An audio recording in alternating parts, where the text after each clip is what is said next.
Hi there, this is Kathy with Sycamore and Cotton, and this week's video is another Christmas in July. I've got a decoupage project and some resin projects that I'm eager to show you. So let's get started. This is a large frame that a friend gave me, gosh, 2 or 3 years ago.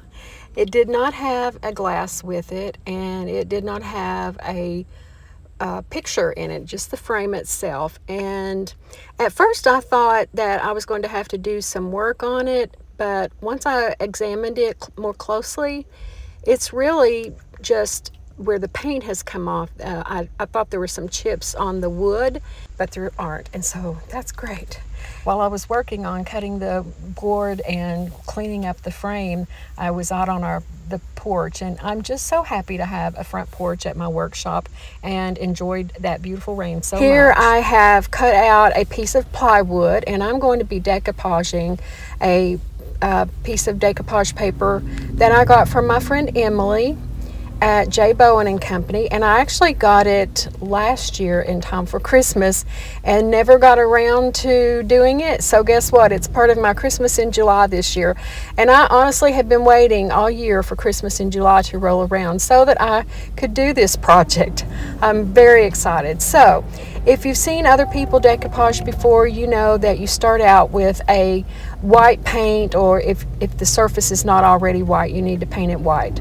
And the reason for that is it makes the colors and the design of whatever you're decoupaging, whether it's a tissue, paper, napkin, or whether it's a decoupage paper or rice paper or whatever you're using. Putting that base color, base coat of white on is going to help that image pop. So that's what I'm doing here onto this raw wood, and I'm just using some white paint that I had at the house. I think it's actually is a house paint, and it's in a satin finish. I cut the board to fit the opening of the frame. Maybe 22 by 28, I've forgotten now, but I just used my hand saw, a little I guess it's called a jigsaw, to make that straight line after I made my measurements. And I did use 2 coats of paint for this, because once that first coat got on there and was dried, it just soaked it all in, and I needed to go in and put a second coat on. The size of the frame and the size of the paper were just off by, as you can see here, maybe an inch in width. With the length, it was a little bit longer, or the paper was a little longer, so I did have to cut some off at the top once I got it placed. I decided to take it from the top because the bottom would have made the frame too close to the horse's nose, and I just thought it centered better by taking that extra length of the decoupage paper off of the top. Isn't this horse gorgeous? I just think he's so beautiful. I considered using my Cricut iron to iron out those creases, but I wasn't sure how the heat would do on the decoupage paper, so I got my steam iron. I went home, which is just up the hill from where my workshop is, and I got my steam iron, and it did a pretty good job. Again, I was a little bit worried about damaging the paper, so I did it lightly. It turned out great in the end. The creases did not show. I went back and forth about what color to do the frame in. I at first thought I would leave it in the gold and just put some rub and buff on it, and then I decided, well, to paint it black, and if I decided to do the gold, I could always go back and do gold over top, because that would make the gold pop even more. And I also wanted to, or was considering doing a milk paint in an off-white, and I wanted any crackle or chipping that occurred with the milk paint to be black underneath. So I decided let's go with black, because that would work with either of those 2 options, the gold or the white. And while I was painting it, I started thinking, maybe black would look nice with it. So I ended up being not sure of which way I wanted to go, so I posted on my Facebook page and put a picture of all three and asked my friends which they liked best. I'll tell you the outcome of that in just a few minutes, but for now I'm getting ready to start the decoupage, and I use Mod Podge. I think I had the satin finish Mod Podge. I definitely did not grab the gloss because I did not want that, but I just started by placing the paper on the board the way that I wanted it, and then I put down, probably about a 3-inch strip of Mod Podge at the bottom. And then I laid the paper back down and then just started very gently rubbing my hand across it, making sure I had good coverage and working out any wrinkles that came up in it. One of the good things about this decoupage paper is a lot of the wrinkles dry out. So I still worked really hard to make sure there weren't any, but I did end up with a few, and for the most part, once it was all completely dry, the wrinkles had dried away, if that makes sense. And I just continued doing a strip at a time like that. I did turn it upside down so that I could lift the paper away from me. So now back to my Facebook friends and what they thought was most preferable. It was overwhelmingly black or white. I did not do a count. It was so close I could just tell between the two. But my daughter and my husband agreed that it would look best in the off-white. And I went with that because if this doesn't sell in my booth, or maybe my Etsy shop if I decide to post it on there or list it on there, if it doesn't sell, then it'll either be going to my home or to my daughter's home, and they both liked the white best. So that's what I went with. There were a few people, maybe less than 5, I think, who liked it as gold. I'm thinking that I'll buy more of this decoupage paper and maybe do it in all 3 colors, get 2 more of them and do 2 more, but maybe in different sizes. So anyway, we decided to go with white. And I'm really, really happy with how the frame turned out, and I hope that you will be too. You can see there in my hand that I have a piece of plastic wrap that I'm using to help smooth out any wrinkles. Plastic wrap works better than our own fingers because we have texture on our fingers, and that makes it more likely to tear while we're smoothing out the wrinkles. So plastic wrap is much smoother and less likely to tear. And now that the paper is adhered to the board, I'm going along the front of it with my Mod Podge, and yes, it is the satin finish. I wasn't sure in the beginning, and I'm just making brush marks all over. Instead of putting the Mod Podge on across or down in long strokes, I'm just making short brush strokes with a wide brush as if I were painting the picture itself, and then just kind of following the strokes of how the artist's brush had gone across, and that just gives it a more natural look, and it also gives the appearance of a painted picture rather than a paper printed picture. The Mod Podge has all dried, and like I said earlier, those wrinkles dried out. Most of them did.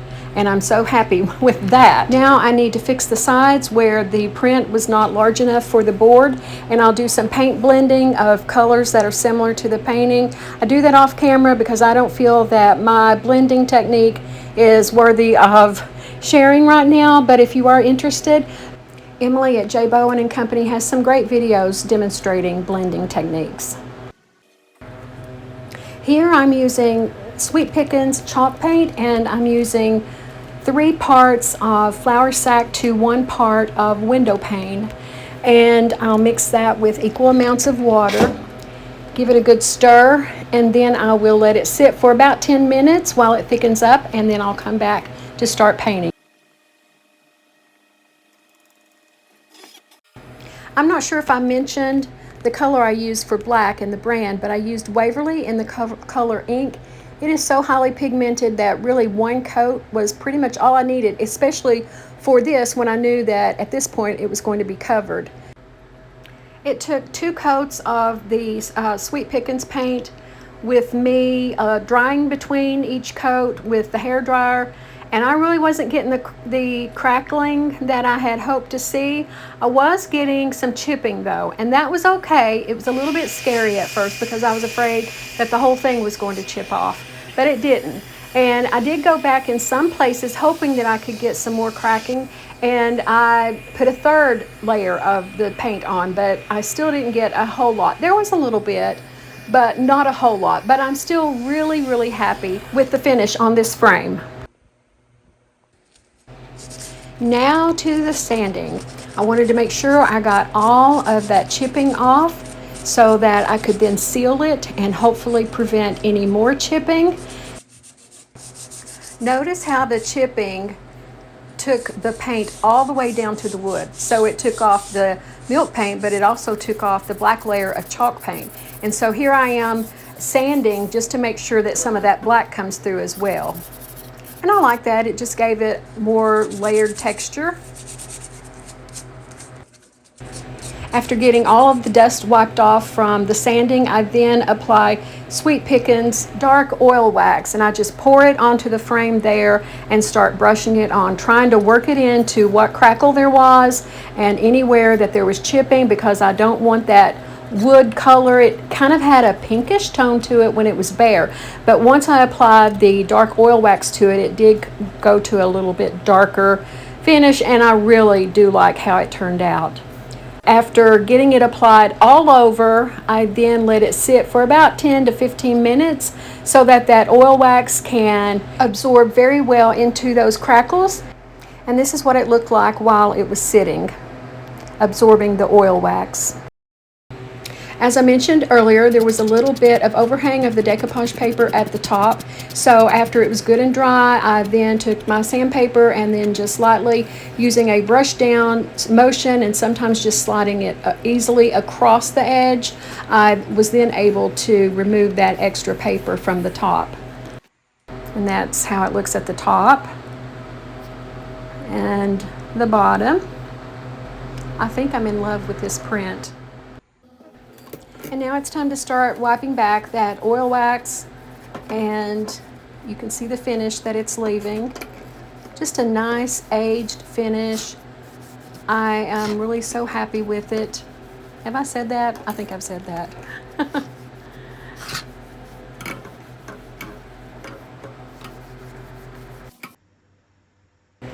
And here it is. Now that's a little bit on the side there that I did not have the blending done yet, but I do have the blending done on the right. And I'm real happy with how that turned out on the right. I had more that I had to cover than I expected. And as you can see there on the left, I've not finished that yet, but you'll see that in the finish. The chipping is holding up well now after applying the oil wax. And I came in a while ago after it having set out overnight, and there was no more chipping on it, so I think we're good on that now. I'm really pleased with that. But even if it does chip a little more, that's okay, because this is an aged frame, right? And here it is. I'd love to know what you think about it and if I chose the right color for the frame, in your opinion. Now we're on to the next project, and I recently received my shipment of resin, the Fast Cure Quick Cure resin. I thought that I had the video of me mixing the resin, but hopefully you've seen others do it before, or maybe you've seen me do it before, because apparently I did not film it this time. I thought I had, but I can't find it. But you just take equal parts of part A and part B, and you can see in those containers how they come designated as A or B. You mix them in equal parts, you give it a good stir, and then you carefully pour into your molds and then allow it to dry. It sets up within minutes and can be removed from the mold within 15 minutes at most. This is after I had gone to the bathroom and came back after pouring it, so that's how fast it goes. It does dry white, so if you are needing a resin that dries clear, it does take longer and it's a different kind. Just make sure you're not getting the quick set. I don't know of any resin that dries clear that is a quick set like this is. So now I've pulled out all my different paints, and here I'm using Cashew by Waverly and Ballet Slipper by Waverly, and I just kind of mix those together a little bit to create a light skin tone. So I'm just dabbing it on the face and mixing the paint colors until I achieved the shade that I was looking for. Going back and with a little bit more pink for the cheeks, and to give Santa Claus his rosy cheeks. I'll be putting a dark oil wax over the entire piece, so that's why I'm not too worried about the color right now. Next is a little red for Santa's cap.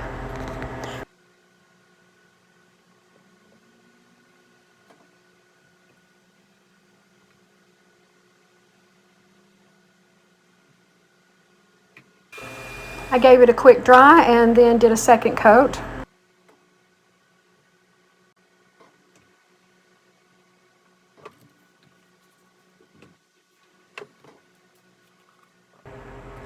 I used Waverly in the color Plaster to paint Santa's beard.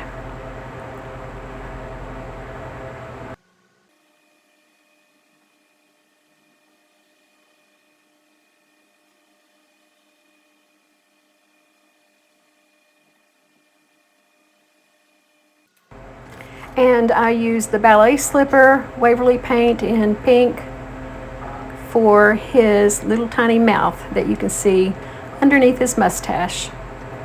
Just a tiny little touch. I do a little bit more pink on his cheeks and his forehead and his nose.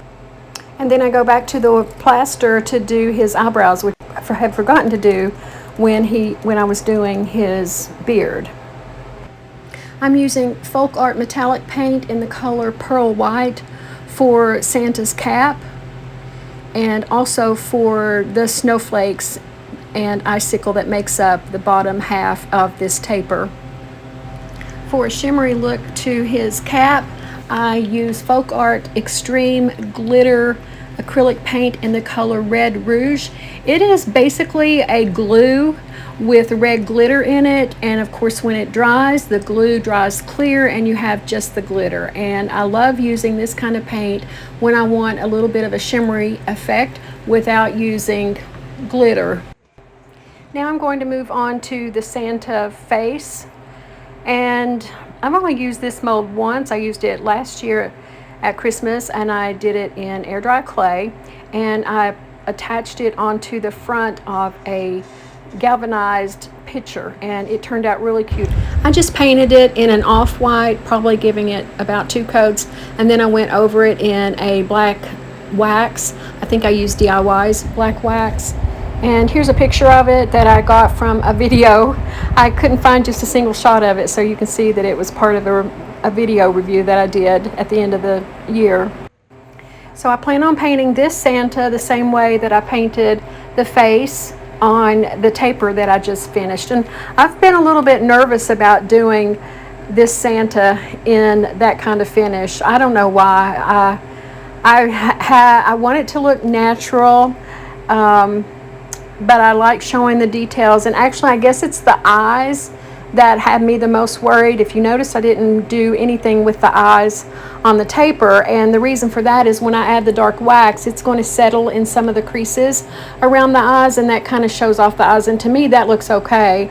And for this one though, I do decide to give it some eyes. So anyway, with that said, I'm starting off with a base coat of plaster, and I'll end up leaving the beard in the plaster and the eyebrows in plaster, but it's all getting a once over base in that color before I come in with the colors for the rest of it. Next, I'm using white to paint the furry part of Santa's hat.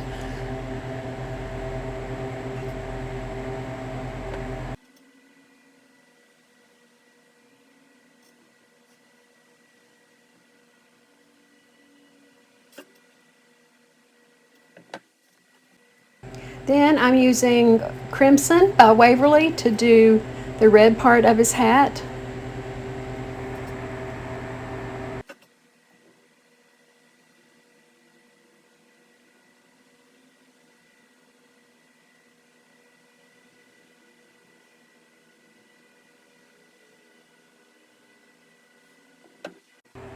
Next, I'm using those same 2 colors for the skin tone, the light skin tone, and that is Cashmere by Waverly and Ballet Slipper by Waverly.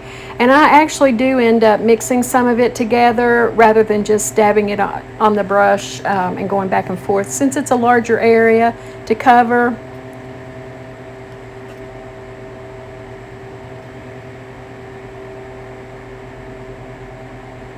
And then in places where I want it to be a little bit lighter or a little more pink, I'll then just dip my brush in that individual color.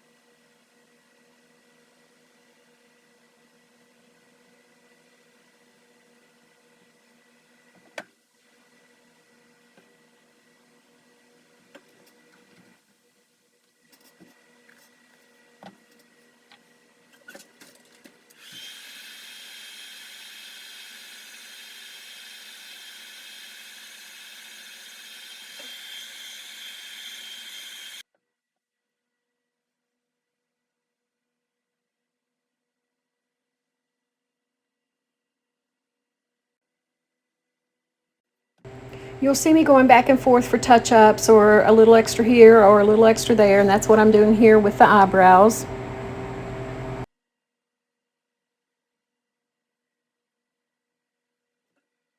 Now I'm doing that same shimmery red from Folk Art Extreme Glitter, and I'm kind of on the fence about whether I should have done this or not. I think, you know, on any future ones that I'm just not going to add that, because this is kind of a rustic Santa, and I don't think rustic Santas need to be shimmery. Here I'm using the Ballet Slipper for his lips, and I posted this picture on my Facebook page after it had finished, and a friend of mine who's also a maker and seller, she said, "Oh my, I've never noticed that he had lips there underneath that mustache." And so I thought that was kind of funny. So now I basically have everything done. It's all painted the way I plan on painting. And because I don't want it to be too dark, I'm reaching for something under the table. That surprised me. I didn't know that I did something silly like that. Anyway, I get my mineral spirits out to thin down the wax. And now what you see me doing right here is contemplating. Do I really want to use this black wax, or do I want to go back and use the Sweet Pickins dark oil wax? I haven't used it before on resin. I'm sure it works. So I'm contemplating. And the Sweet Pickins oil wax won. So here I am just putting a little bit in the cap of it, and I just lightly start putting it on. It is light enough that it doesn't need to be thinned using mineral spirits. And I'm just dabbing it on, wanting to make sure that I get it down into the little details of the Santa's beard and face and everything.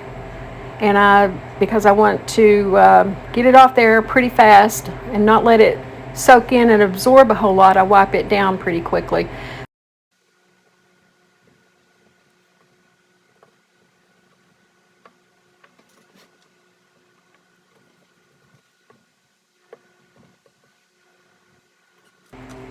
After I get the excess removed, I like to take a clean brush and then brush out any that is pooling in those crevices.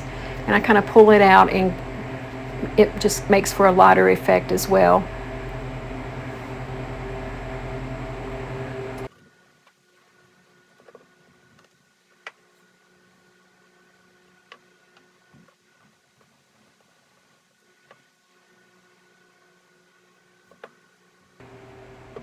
Now I'm going to do the same thing with the Santa face.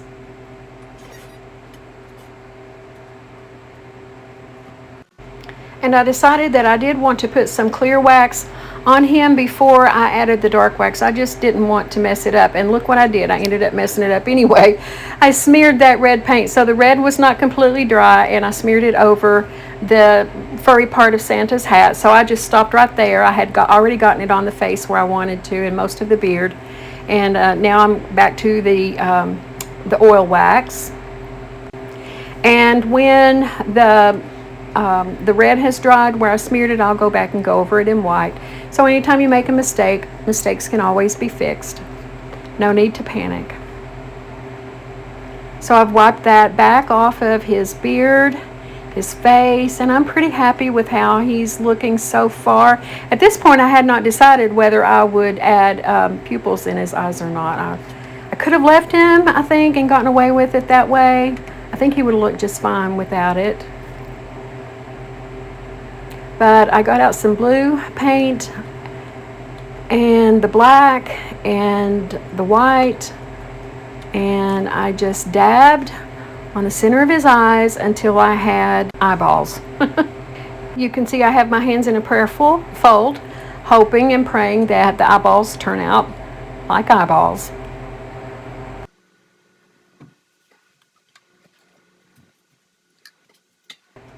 I used the smallest tip brushes that I have. I think the one in my hand right now is the absolute smallest, and I love this brush.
Not too bad, I'm thinking.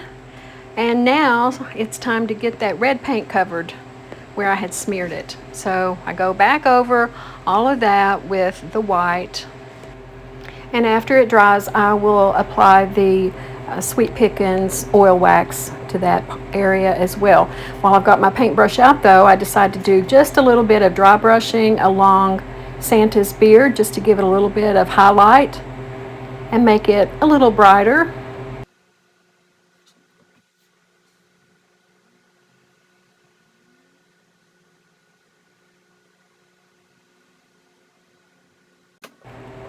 And then I do the same with the taper. And one last thing that I do for the taper is go over it with a gold shimmery paint, very much like the red. It's also from Folk Art. Now, back to Santa's face.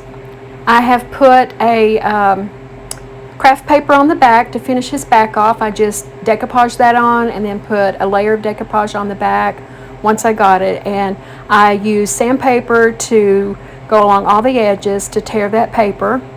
I also applied a hook to hang it with. I used super glue for that. These are the handiest little hooks for making ornaments and anything you want to hang, and I'll link those in the description. And the last thing to do for Santa is apply a string so that he can hang as an ornament, and for that I'm using twine. Now he does make a fairly heavy ornament, so anyone that's hanging him for an ornament will have to be careful in their placement because he will pull down the branch a little bit, especially if he's on the tiptoe of the branch. But he's so beautiful, he's worth it. And here he is. I believe I'm quite happy with how he turned out, but I'm eager to hear from you. So please leave a comment.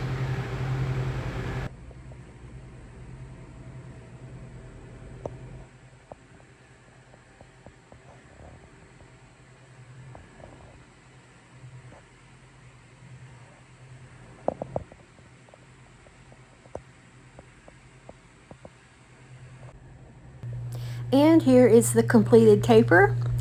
I added a red ribbon so he can be hung, and you can see the gold shimmery effects that I added also. Let me know what you think. This last project is actually one that happened by accident. So you've heard of making lemonade out of lemons. Well, that's very much what I'm doing here.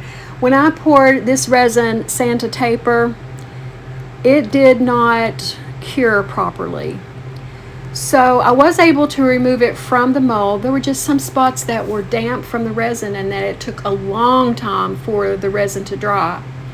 So what I decided to do, because the back of it was sticky, was glue it to this piece of scrap wood, and I used Titebond Quick and Thick to apply this taper to this piece of wood.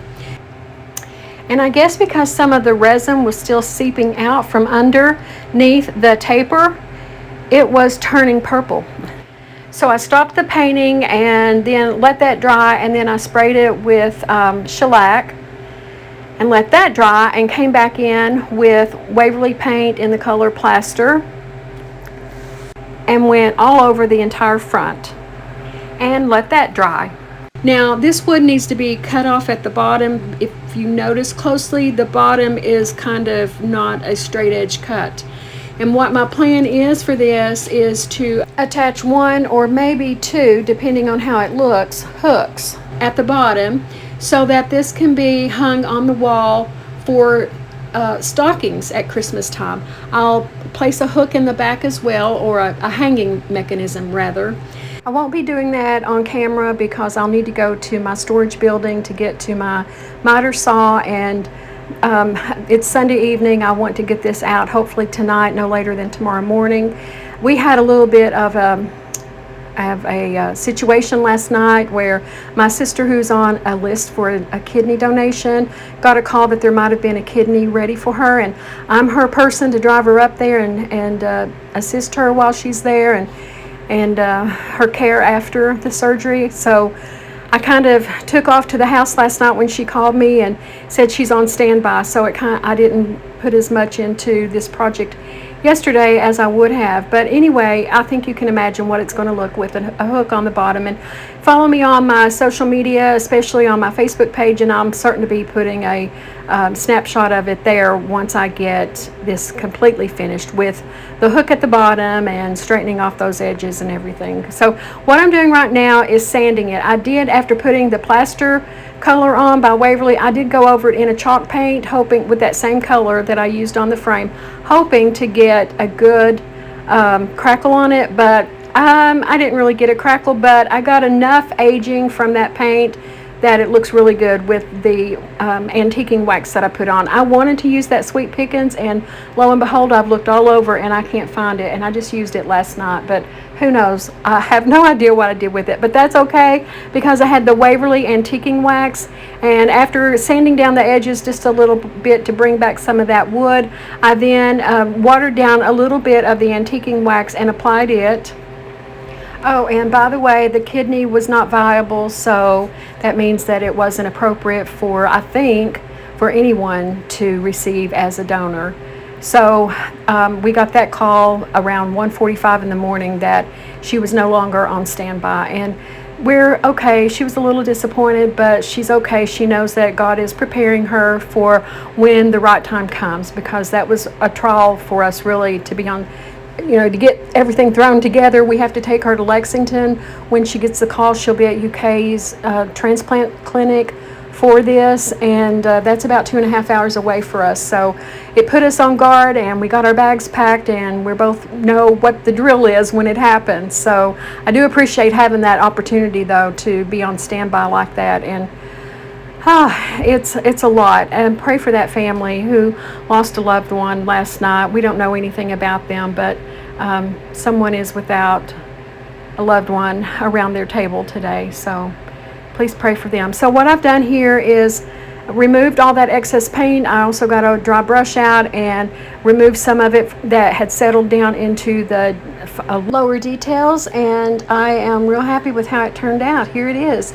Let me know what you think. Again, it's not completely finished, but I'm really happy with how it turned out, but I want to know what you think of it and what you think of the other projects. So please let me know, and thanks so much for watching. I can't express how much I appreciate each one of you and the support you give me in helping me reach my goals. So thanks again, and I'll see you next time.